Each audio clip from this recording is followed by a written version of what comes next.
Filipino at mga katutubong wika ay nagsisilbing instrumento sa pagtaguyod ng kapayapaan, seguridad at inklusibong katarungang panlipunan.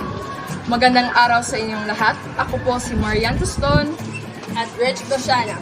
At bilang selebrasyon sa ating buwan ng wika sa temang Filipino at mga katutubong wika, wika ng kapayapaan, seguridad at inklusibong pagpapatupad ng katarungang panlipunan.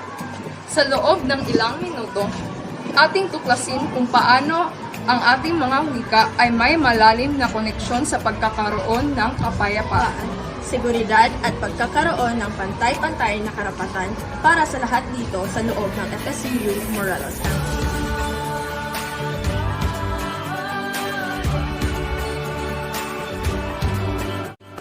Ano ang ibig sabihin ng temang Filipino at mga katutubong wika?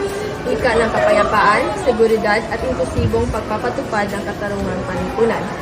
Para sa akin, ang tema ay papakita ng halagahan ng wika sa pagtaguyod ng kapayapaan, seguridad at pagpapatupad ng makatarungang at inklusibong lipunan.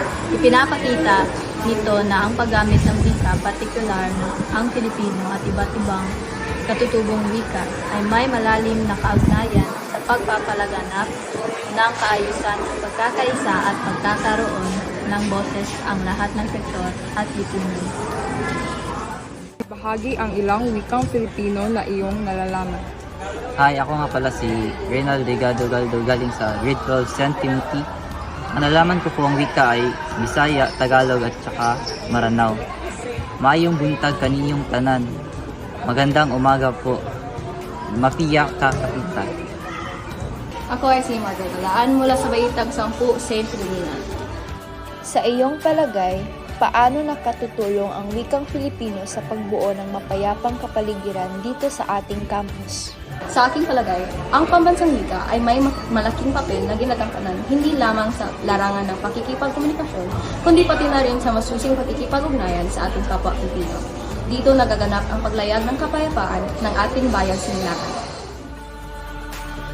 Ang pakikibahagi sa mga aktibidad ng buwan ng wika ay nagtataguyod ng kapayapaan, seguridad at pagiging inklusibo sa komunidad ng FSU na nagsasalita ng wikang Filipino sa pamamagitan ng pagpapaunlad ng pagkakakilanlan ng kultura at pagkakaisa sa mga miyembro nito.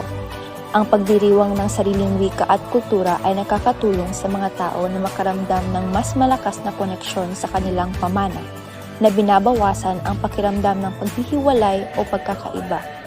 Ang pakiramdam ng pag-aari na ito ay maaaring mag-ambag sa isang mas maayos at ligtas na kapaligiran kung saan ang mga individual ay nakadarama ng paggalang at pagpapahalaga.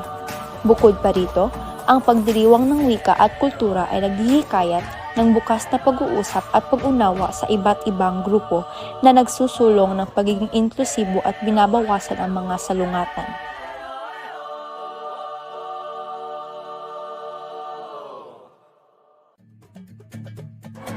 Sa ating huling salita, hinihikayat namin kayong lahat na yakapin ang ating kultura at mga wika. Sa pamamagitan ng pag-unawa at pagrespeto sa isa't isa, tayo'y magkakaroon ng mas mapayapang paaralan at lipunan.